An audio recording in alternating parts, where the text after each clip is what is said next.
Hello, my name is Cameron Carter with No Easy Answer. I've been doing a podcast for a while. I've had to drop it, but I want to bring it back. And primarily, I want to discuss the recent events that have happened with the U.S. military action in Venezuela. I was a missionary, a Christian missionary that lived in Venezuela from 2007 till 2013. My daughter was actually born in Venezuela. I was married in Venezuela to a Colombian national. I've been living in the States here since 2016. Obviously, I have a lot of people that I care about, I'm close to that are still living in Venezuela or ones that have had to leave the country for many reasons.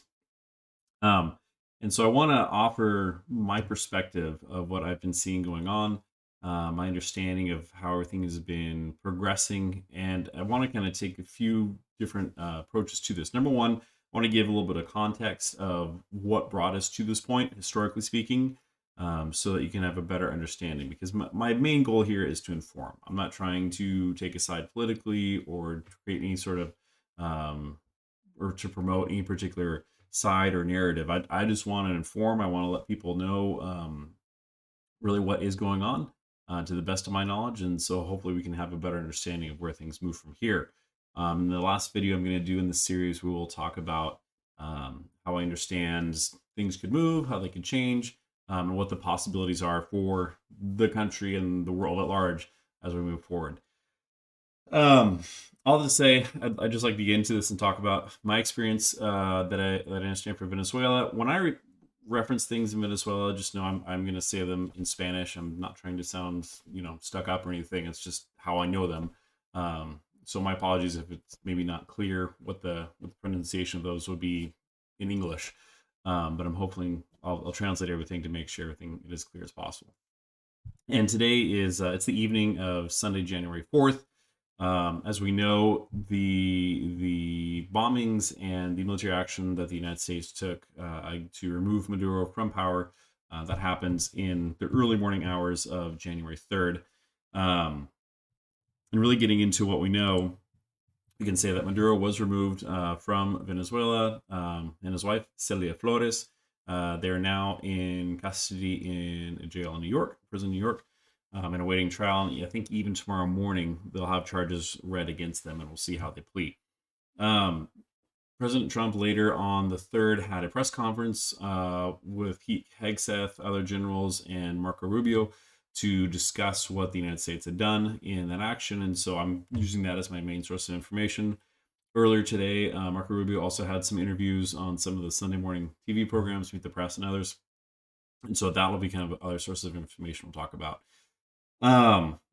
During that press conference yesterday, President Trump indicated that the U.S. is now running Venezuela. He really did not provide any details to what that meant, and that led to a lot of confusion during the day, after that time and into today. During Marco Rubio's interviews this morning, it really seemed that the indication was that, in fact, the United States is not running Venezuela this time. Delcy Rodriguez, who is the vice president, she has essentially assumed the power of the president, and we'll talk about who she is in the next episode and more who actually is running Venezuela at this time. But suffice it to say, it is clear that there are no boots on the ground, American boots on the ground in Venezuela. There is no U.S. military presence inside the country at this time, and there is no U.S. military or U.S. Envoy that is running the country. It seems that the threats that were extended during Trump's press conference were an encouragement for the current regime without Maduro and Celia Flores to basically follow the guidance of the United States. And there's been certain parameters, whether they're clear or not, that's up to interpretation, that the United States wants them to follow in order for them to avoid future military action. We'll discuss what all this means in the next couple episodes. In terms of for the justification for this action, again, President Trump said this was based on the charges of narco-terrorism, that Maduro was charged with narco-terrorism. These are not new charges. These have been around for a while. We know some drugs move through Venezuela. Is it a massive drug hub? I think that'd be a hard sell based on the evidence. I think we see a lot more drugs entering the United States through ports like Mexico.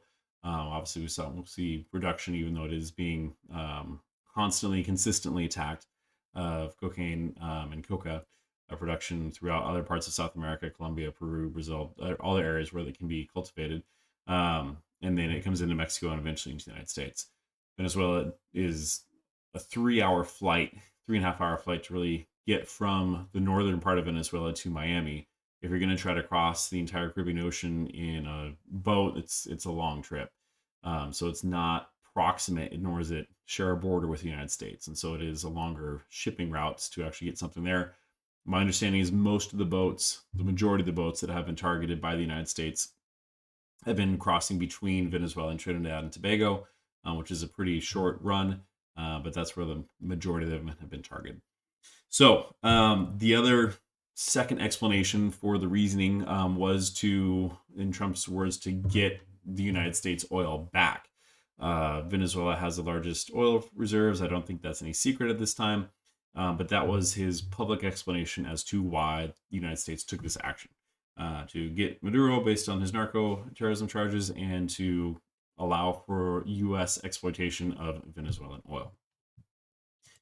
As we move into the situation on the ground in Venezuela, from what I've been able to figure out talking to folks that are there, there's a lot of uncertainty. People there are not really certain about what's going to happen. Obviously, especially the day of and the morning of, there was not much clarity as to what would be happening next. It wasn't until later in the day we had people from the Venezuelan government make communications to the populace saying that they were going to resist any further aggression by the United States. They're going to try to, they were not happy with what had happened and they were demanding Maduro be returned as president. Again, when Trump said he was running Venezuela, everyone began to question what did that mean exactly? Was there going to be more movement for the military? During that day, there was runs on any kind of food selling establishment. A lot of places sold out. Many of them doubled their prices overnight to take advantage of the situation of people's uncertainty when everyone was trying to buy things. It's interesting this happened right at the beginning of January, typically in Venezuela for the 24th or Christmas Eve. The typical cultural practice is to put together hallacas, which are kind of like the Venezuelan version of a tamale. And most families will get together, they'll put that together. It's kind of a day-long process, and then you'll make all these little tamales, and those will hold you over for your food needs for the next week or two. And generally, by the time you get the first part of January, those are running out. Everyone's sick of eating hallacas, and now people have to go out and find food. The typical flow of the economy is that January is a very slow month. There's not much going on. All the money was spent in December on big ticket items, on repairing your house, getting everything nice to look good for the new year. And then the new year, everyone's kind of moving pretty slowly in terms of informal work and actually having any money to count on. So it takes a while for the economy to kind of get restarted in the new year. And so many people on the ground, obviously with the dire situation they're in, it's just even more dire still to have this massive uncertainty about where the country is going to go, on top of not having many funds or much liquidity in the market.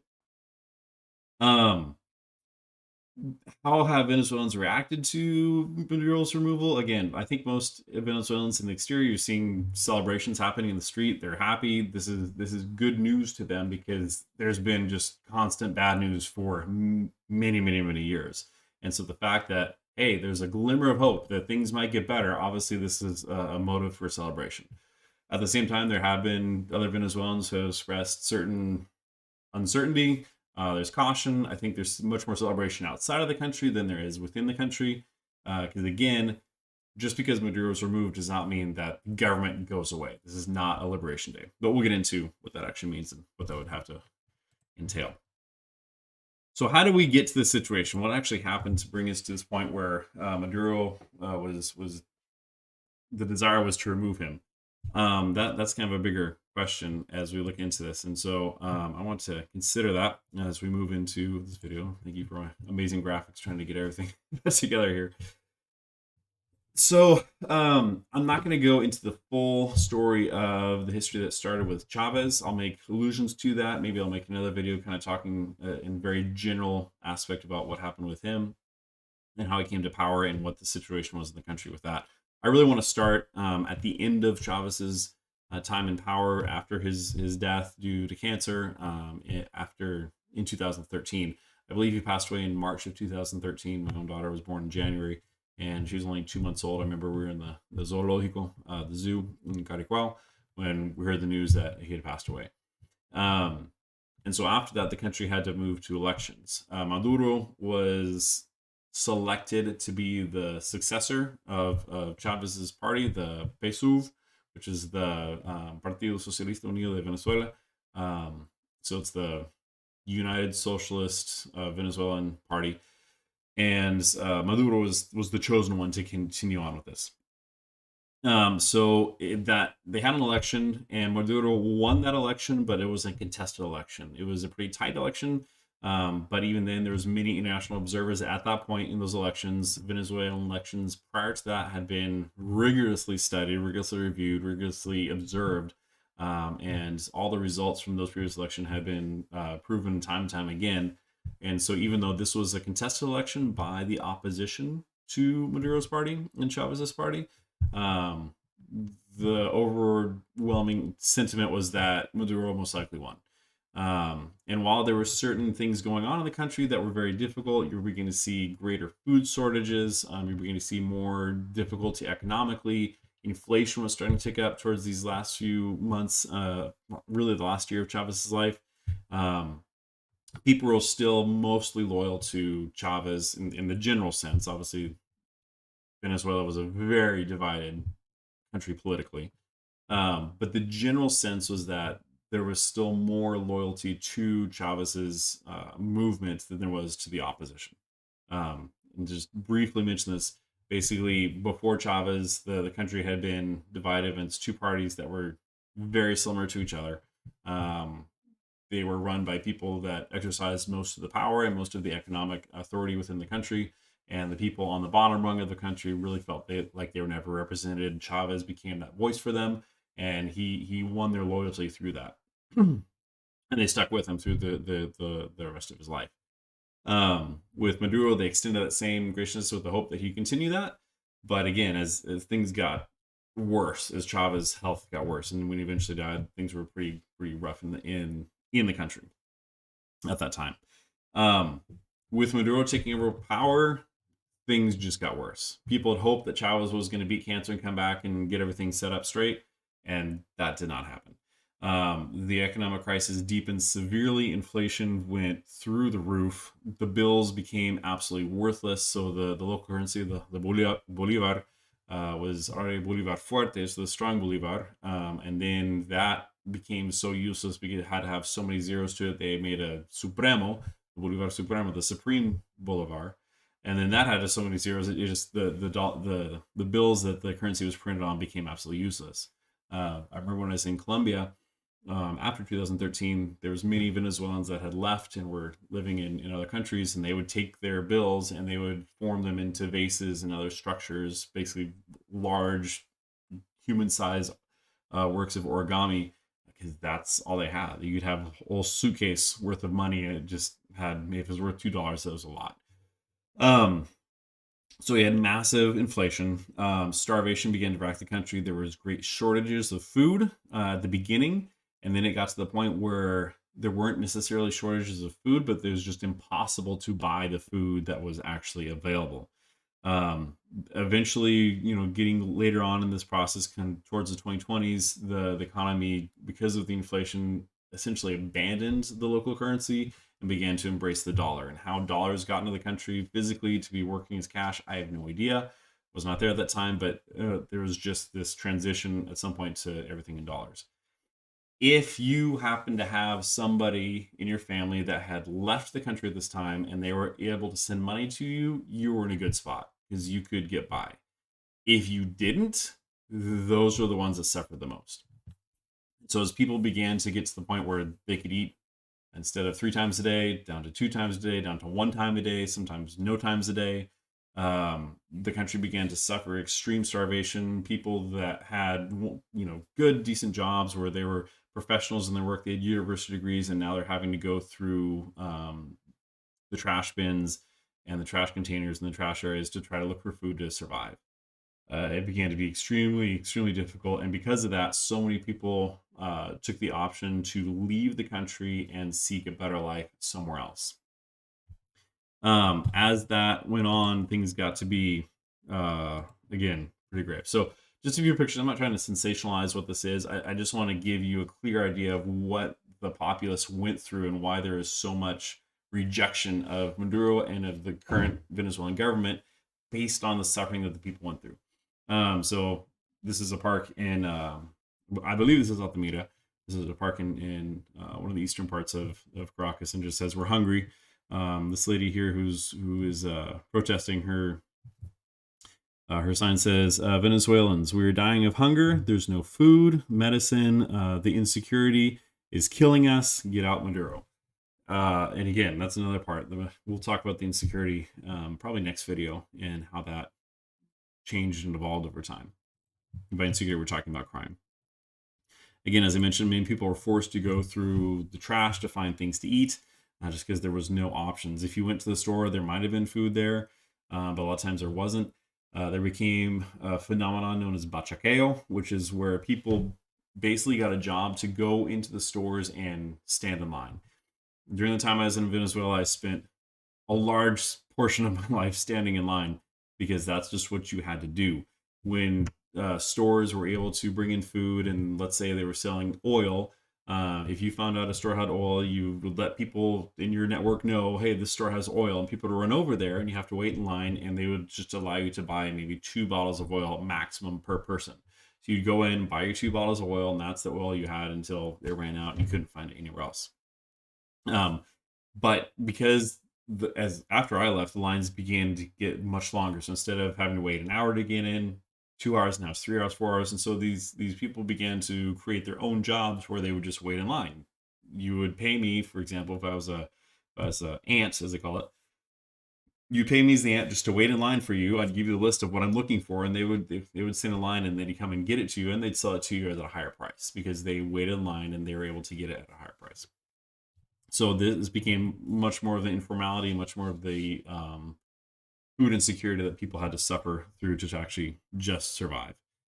Um, Again, the things just began to get very difficult. If you were able to have access from the outside, life was much easier. But if you didn't have it, it was much more difficult. Medical supplies became in dire supply. Even things just as basic as aspirin or Tylenol were not available. Obviously, any sort of more complicated medical procedure that was required were very difficult to find. If you needed something that required a specialized piece of medical equipment or a specialized bit of medicine, you really were not going to be able to find it, or you're going to pay absolutely exorbitant prices. You just had to hope that someone was flying in from the exterior and they could bring that in, and that you'd be able to share that and receive that, and you have to pay for basically that person's trip to fly into the country to bring it to you. Which again, if you were just living in the country, that's not going to be accessible if you're just trying to get by day to day. All that to say, the Venezuelan people were suffering constantly and consistently. Their hopes and aspirations were essentially dashed. Anything that you had hoped for a better life was gone. You were just trying to get through one day to the next to try to make it through. With all that, even though the general population was suffering, there was this backdrop of corruption within the government. One very important aspect to consider is that Venezuela is dependent on importation for their food sources. One of the consequences of the country finding petroleum was that when the petroleum industry was absolutely booming in the 60s and the 70s, there was so much money flowing around in the cities that people essentially abandoned their homes in the fields and the rural areas and stopped growing food and just went to the city to find money because it made more sense to go there. And the old joke was, the old farmer took the bus into Caracas and he got off there, and there's, the equivalent of a $20 bill fluttering in the wind. And he's like, I'm tired from my trip. I'll start picking those up tomorrow. Because he was just understood there's so much money, you really didn't have to do much to get by. And as such, why would you do the hard labor of growing food when you could just go to the city and do whatever it took to get money and have a easier life, more comfortable life? Because of that, there's not enough domestic food production to sustain the population. During Chavez's rule, he got to the point where he was trading oil for food. So he'd go to the Dominican Republic and say, hey, I'm going to give you oil, but I want you to give us sugar back. Or you go to Argentina, I'm going to give you oil, but I want to get beef back. And so he made these deals to import all this food into the country. What that meant was the people that worked in customs at the ports where these ships would come in, they had an absolute stranglehold on the lifeblood of the country. And they could sit there and very corruptly demand to be paid high amounts of money to allow shipments to come into the country and make sure everyone had food to eat. And if you were a private company trying to import anything into the country for the sale of food or goods or anything like that, you had to go down and you had to pay these the corrupt customs officials in order to bring those items into the country. And doesn't happen all the time, but it was a frequent case that, again, it was common for any kind of corporation to have to do this. This obviously drove the informal price for food up. Chavez had established certain price controls for food, but that created a parallel market where you have certain items that are sold at stores under a certain price, but then you have outside of the stores the food that's for sale for a different price.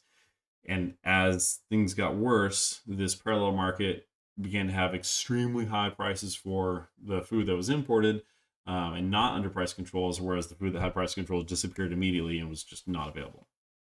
And no one was able to sell it at that price, and that just meant there's no food to have. So we had corruption with importation for basic items, just as food, but also for everything else: clothing, shampoo, whatever you needed, like any car parts, anything else that was involved in daily life that was imported. Those were all going to get under the stranglehold. As such, there were many people in the government that began to make lots and lots of money.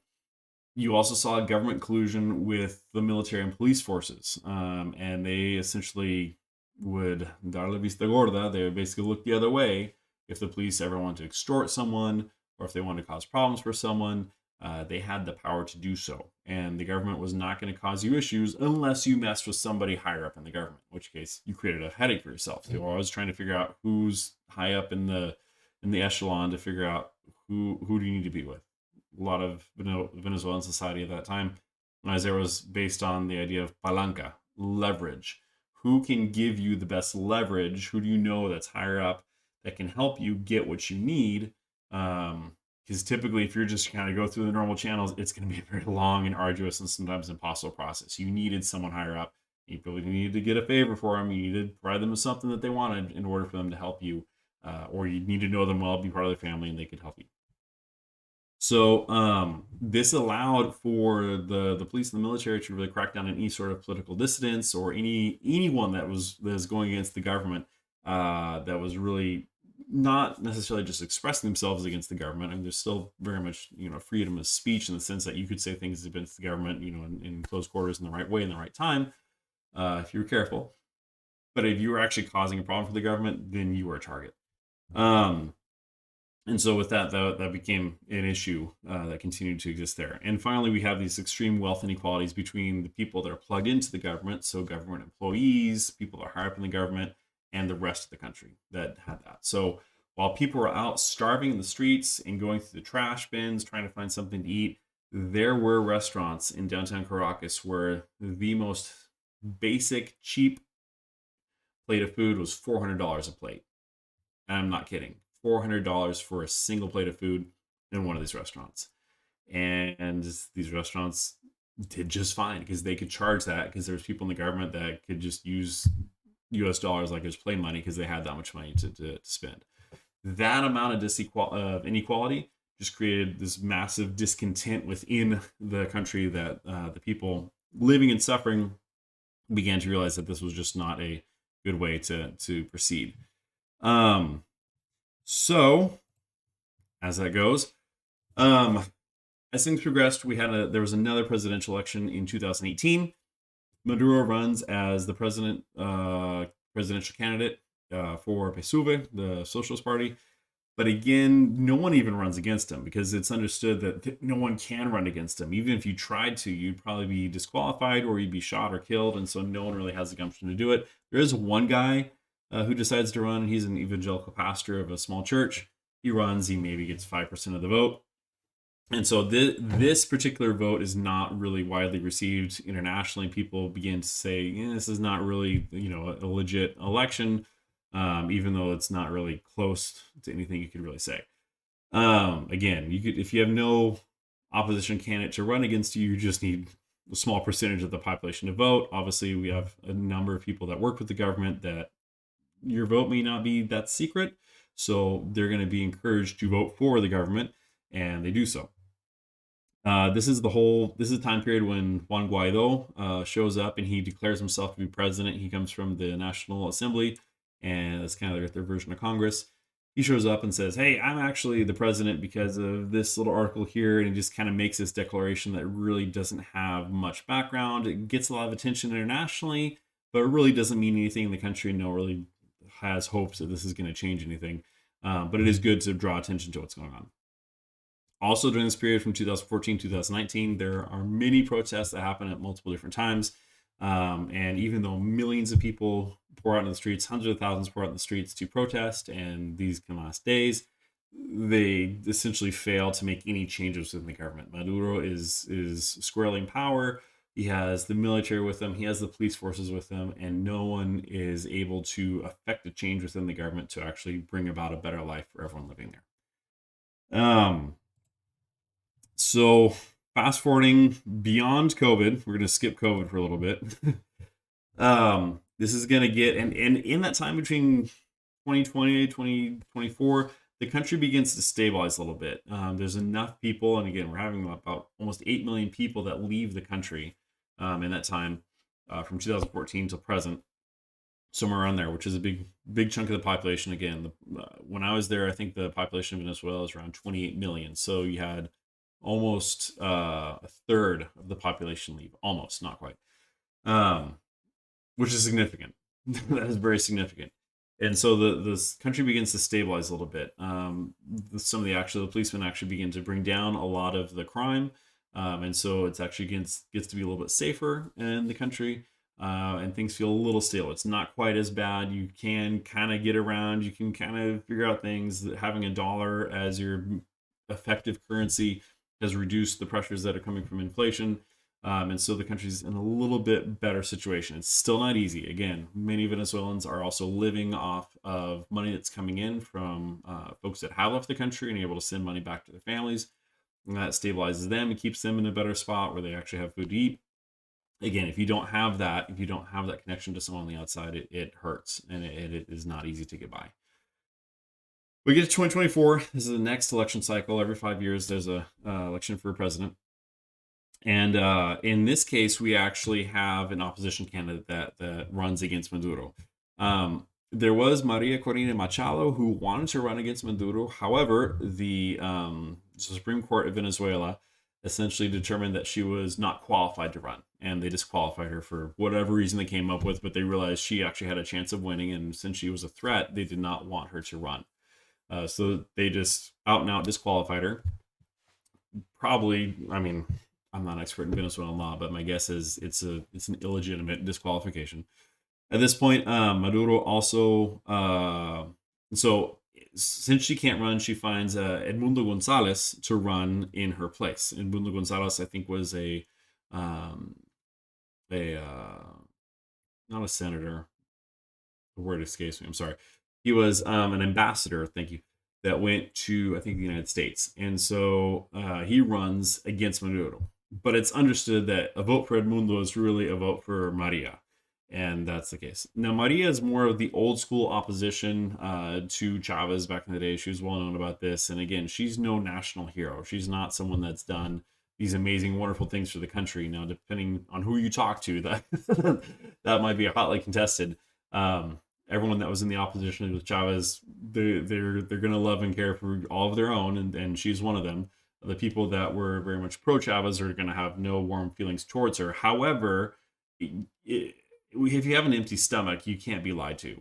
And the continuing under the situation with Maduro and the Venezuelan government as it stood was not an option. Nobody wanted that. They wanted hope that something would change.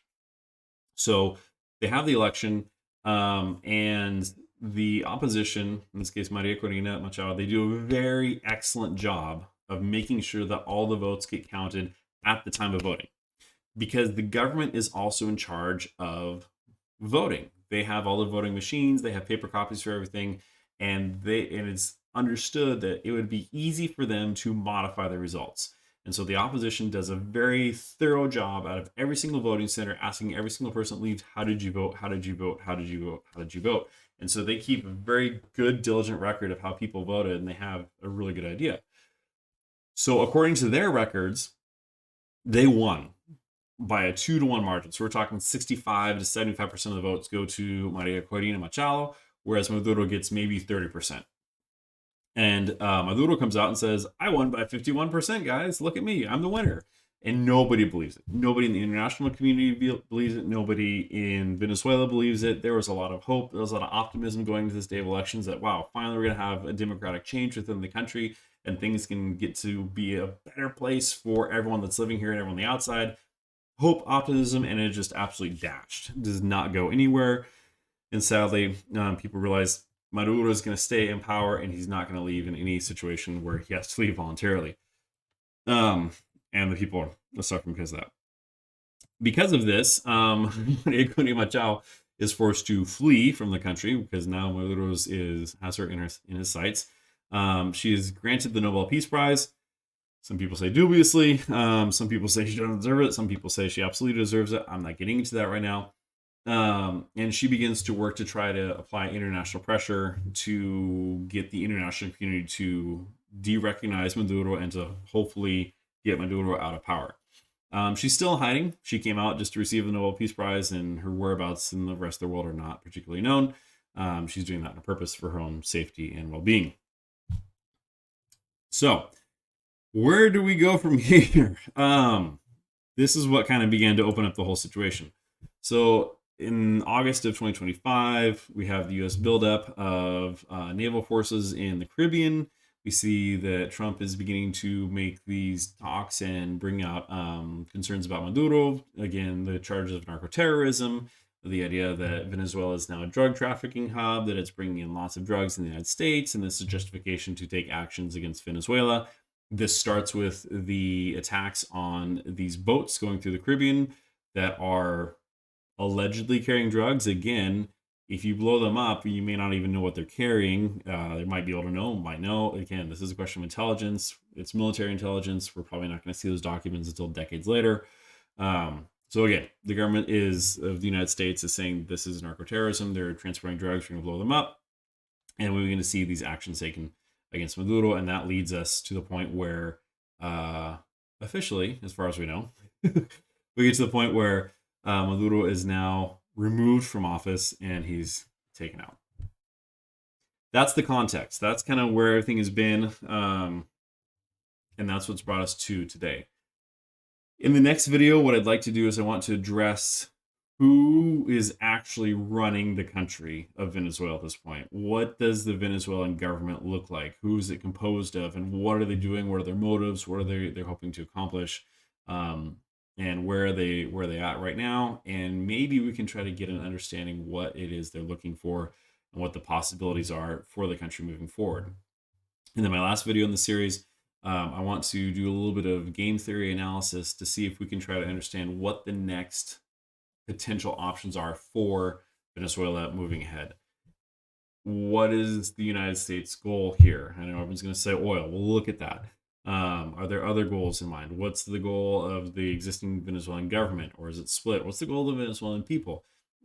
I want to consider all of that to see if we can come and determine what all the possibilities are of what could happen, and then see what might be the most logical, probable possibilities of what could happen with the country, with the United States, with Venezuela, and the entire world as we move forward. So, thank you for following along with me. You can give me a like over here at No Easy Answer. I'll begin doing some podcasts on different topics as well.